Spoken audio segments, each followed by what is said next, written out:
오늘 우리에게 주시는 하나님의 말씀입니다. 구약 성경 시편 74편 말씀입니다.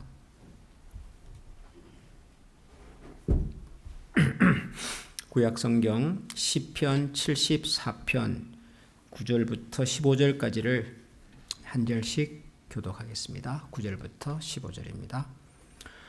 우리의 표적은 보이지 아니하며 선지자도 더 이상 없으며 이런 일이 얼마나 오래는지 우리 중에 아는 자도 없나이다. 하나님이여, 대적이 언제까지 비방하겠으며 원수가 주의 이름을 영원히 능욕하리까? 주께서 어찌하여 주의 손 곧 주의 오른손을 거두시나이까? 주의 품에서 손을 빼내시어 그들을 멸하소서. 하나님은 예로부터 나의 왕이시라. 사람에게 구원을 베푸셨나이다. 주께서 주의 능력으로 바다를 나누시고 물 가운데 용들의 머리를 깨뜨리셨으며 리오예단의 머리를 부수시고 그것을 사막에 사는 자에게 음식물로 다가질겠습니다. 주께서 바위를 쪼개어 큰 물을 내시며 주께서 늘 흐르는 강들을 마르게 하셨나이다. 아멘. 아마 5월 말 또 6월 한 달 동안에는 시편 말씀, 구약 성경의 시편 말씀을 우리가 읽고 묵상을 하게 될 것 같습니다. 그 성경의 내용들이 다 참 은혜롭고 읽을 때 힘과 또 용기가 생기는 말씀들이 대부분입니다만은 저는 개인적으로 시편은 읽을 때마다 참 어렵다 하는 생각을 저는 합니다. 어떻게 보면 시편은 그 내용이 짤막짤막하기 때문에 일단 내용이 짧으면은 우리는 쉬울 거라고 생각을 하지 않습니까? 그런데 시편은 내용이 짧아도 참 어렵습니다. 시편만큼 어려운 성경을 또 들라 그러면은 저한테는 예를 들면은 잠언서라든가 또 욥기라든가 아가서 이런 책들이 어렵습니다. 이런 책들이 어려운 이유는 뭐냐 하면 대부분의 성경은 사실을 기반으로 해서 기록이 되어 있습니다. 그게 뭐 역사가 되었든 아니면은 하나님께서 선지자들을 통해서 주셨던 말씀을 또 그대로 받아서 기록을 했던 대부분은 사실에 입각한 내용들인데 시편이라든가 잠언이라든가 또 아가서라든가 이런 것들은 사실에 기반하는 것이라기보다는 그 성경을 쓰신 분들의 개인적인 신앙적인 경험이나 감정을 기반으로 해서 쓴 책들입니다. 그래서 우리가 이런 것들을 시가서라고 부르죠. 성경을 우리가 분류를 할 때 뭐 역사서가 있고 또 선지자들의 글을 기록해놓은 선지서가 있고 뭐 이렇게 분류를 할 때 시가서, 시라고 설명을 하는 책들입니다. 시편, 잠언, 뭐 전도서, 아가서 이런 내용들입니다. 그래서 이런 글들은 여기에 나와 있는 뭐 사실 자체를 읽는 것은 어려운 일이 아닌데, 근데 이 글을 쓰신 분들의 신앙적인 경험과 또 그분들이 그때 가졌을 감정을 이해해 보려고 노력을 하면은 이게 참 만만치가 않습니다. 그러니까 우리가 일반적으로도 그 글들 중에서 수필이라든가 소설이라든가 이런 것들은 쉽게 읽지 않습니까? 그냥 술술 넘어가지요. 내용이 재미있으면. 근데 시를 읽을 때는 술술 넘어가지를 못하죠. 한 문장을 읽고 그 문장의 내용에 대해서 생각도 좀 해보게 되고 심지어는 단어 하나 가지고도 한번 또 고민을 해보게 되고 그런단 말이죠. 일반적으로 우리가 시를 읽을 때. 그러니까 시편도 사실은 그렇게 읽어야 되는 거라서 이게 참 만만치가 않습니다. 그냥 쭉 읽고 이게 내용이 이런 거구나라고 설명하고 그냥 메모하는 것은 쉬울 수 있는데 이 시를 왜 무슨 생각을 가지고 어떤 상황에서 어떤 느낌으로 썼을까 그런 것들을 헤아리는 것이 쉽지가 않습니다. 그래서 시편은 그냥 여러분 읽고 싶은 대로 읽으시는 게 제일 좋습니다. 이게 뭐 누가 썼고 언제 썼고 뭘 배경으로 했고 그거 사실 잘 몰라도 괜찮습니다. 지금 우리가 읽은 시편 74편은 시편이 굉장히 분량이 많지 않습니까? 121편인가 되는데요. 그걸 크게 5권으로 나눠 놨습니다. 우리가 가지고 성경에서는 이제 1권, 2권, 3권, 4권, 5권.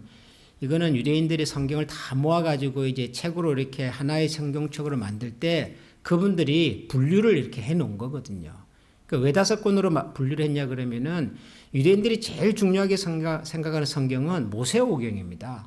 모세가 쓴 5권의 성경, 창세기, 출애굽기, 레위기, 민수기, 신명기, 이것이 모든 신앙의 기초고 출발이거든요.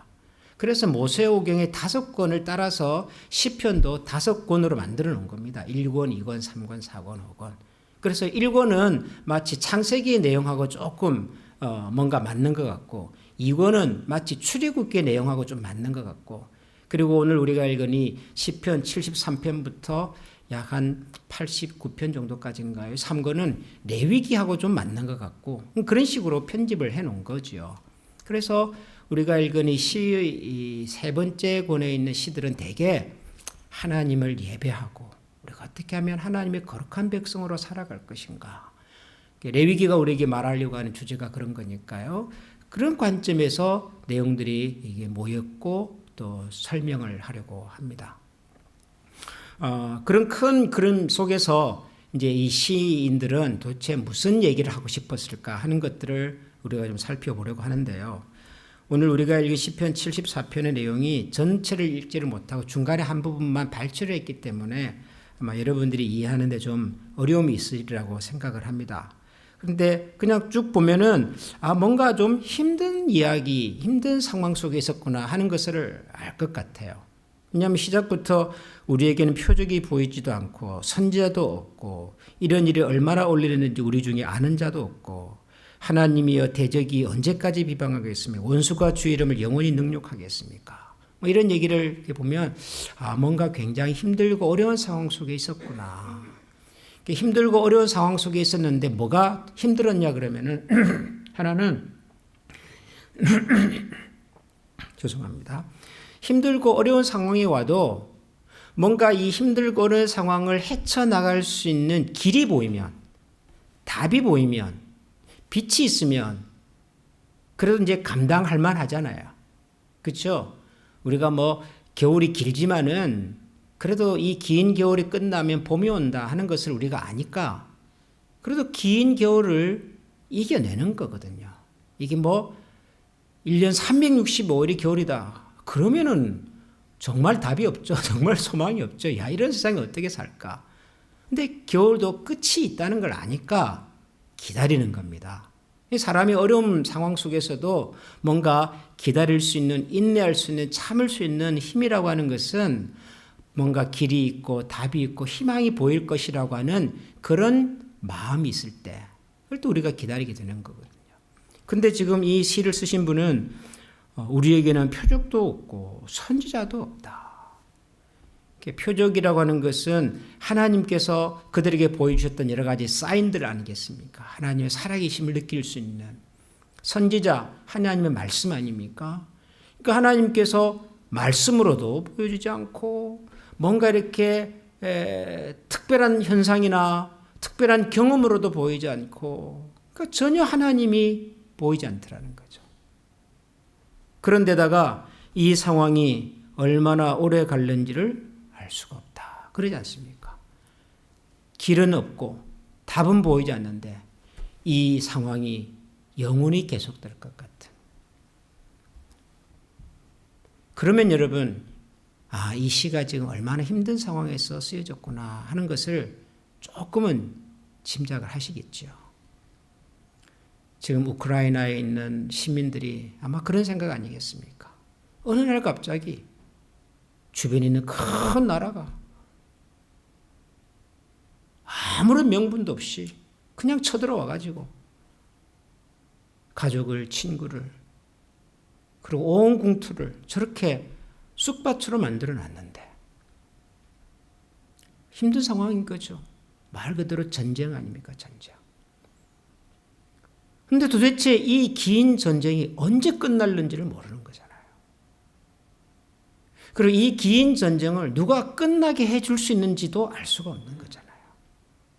그러니까 여러분, 우리가 뉴스로 듣는 것하고는 정말 다른 세상을 그분들이 지금 살고 있는 거거든요.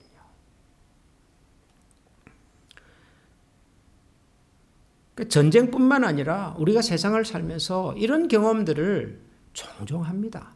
내가 처해 있는 이 상황이, 내가 만난 이 문제가 힘들기는 힘든데 이것을 어떻게 풀어내야 될지에 대한 답이 보이지 않을 때, 아무런 어떤 대안이 안 보일 때, 길이 안 보일 때, 그리고 이 상황이 언제 계속될지, 언제까지 갈지 알 수 없을 때, 그럼 어떻게 해야 될까요? 그때 이 시인은 도대체 이런 상황 속에서 무슨 생각을 했을까요? 이 시를 쭉 읽어보면 12절쯤에 가서 이런 얘기를, 하나님은 예로부터 나의 왕이시라. 사람에게 구원을 베푸셨나이다. 하나님은 예전부터 나의 왕이었습니다. 저는 하나님이 왕이시다 이런 표현도 맞는 표현이고 그런 표현도 좋고 하지만은 전 여기서 제일 마음에 드는 것은 나의 왕이다. 하나님이 나의 왕이다. 그러니까 나와 하나님과의 개인적인 관계에 주목하는 거죠. 지금 이 시인은. 세상이 얼마나 힘든지, 전쟁이 언제까지 계속될지, 누가 찾아와서 나를 도와줄지. 거기는 답이 보이지도 않고 그건 내 손이 미치는 영역도 아니잖아요.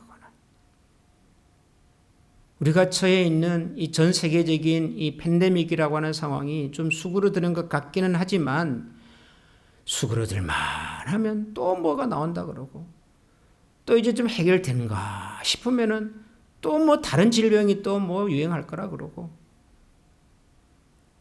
끝이 안 보이잖아요. 끝이.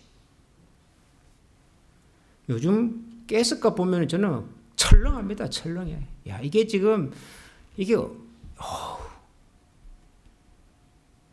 언제까지 계속될까? 근데 세상을 보면은 우리의 손이 미치지 않지만 우리의 손이 미치는 곳이 있잖아요, 여러분. 하나님과 나와의 관계. 여호와는, 하나님은 예로부터 나의 왕이시다. 나의 구원자셨고 나의 주인이셨고 내가 살아가는 삶의 이유였고 또 내가 앞으로 살아야 할 내 삶의 가치와 목적이 바로 하나님이라는 생각을 시인은 하게 된 것 같습니다.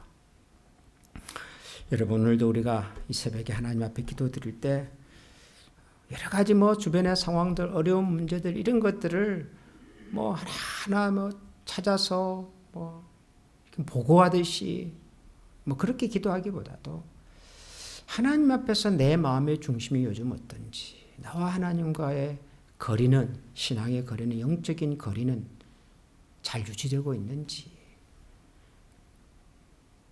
여전히 하나님은 예나 지금이나 앞으로나 나와 우리 가족의, 우리 교회의 왕이신지 주인이신지, 또 그러기 위해서 내가 하나님 앞에 다시 한번 고쳐야 할 내 중심과 생각과 내 삶의 자리는 어딘지, 우리가 이런 것들을 같이 한번 생각하고 또 하나님의 도우심을 구하는 그런 기도의 시간이 될 수 있기를 소원합니다. 기도하십시다. 하나님은 예로부터 우리의 왕이셨습니다. 하나님은 저희들을 사막에서도 강에서도 바다 가운데에서도 골짜기 속에서도 건지셨고 일으키셨고, 그리고 쓰러지고 넘어질 때마다 저희들을 붙잡아 주시며 일으키시며 주님과 함께 지난 저희들의 삶을 걸어오게 하셨습니다. 때때로 하나님의 손길이 보이지 않는 것 같고 하나님의 음성도 들리지 않는 것 같고, 그래서 지금 이곳에 과연 하나님이 나와 함께 계시는지를 알 수 없어 불안해하고 염려할 때가 있었으나, 그럴 때조차도 하나님께서는 언제나 우리 곁에서 우리를 후원하시고 지원하시며 때로는 우리를 대신해서 우리가 가야 할 길을 걸어주셨던 것을 기억합니다. 사랑의 하나님, 오늘도 그 하나님을 저희들이 기억하고 그 하나님 앞에 나와서 그 하나님과 나누었던 사랑의 고백을 다시 한번 간직하게 하여 주시고 기억하게 하여 주시고, 세상에 우리의 손이 미치지 않는 영역들은 많으나 우리의 손이 미치는 하나님과 나와의 모습 속에서 한 걸음 더 들어가 기도하고 말씀으로 우리 자신들을 살피며 하나님의 가슴과 하나님의 그 마음으로 세상을 품고 살아갈 수 있는 저희들이 되게 하여 주시옵소서. 그럴 수 있는 신앙의 영역과 믿음의 그릇을 넓혀주시고 깊게 하여 주시고 그 그릇으로 하나님과 세상을 가슴에 품고 오늘도 주님의 선하심을 따라 살아가는 저희 모두가 되게 하여 주옵소서. 예수님 이름으로 감사하며 기도합니다. 아멘. 하늘에 계신 우리 아버지, 아버지의 이름을 거룩하게 하시며 아버지의 나라가 오게 하시며 아버지의 뜻이 하늘에서와 같이 땅에서도 이루어지게 하소서. 오늘 우리에게 일용할 양식을 주시고 우리가 우리에게 잘못한 사람을 용서하여 준 것 같이 우리 죄를 용서하여 주시고 우리를 시험에 빠지지 않게 하시고 악에서 구하소서. 나라와 권능과 영광이 영원히 아버지의 것입니다. 아멘.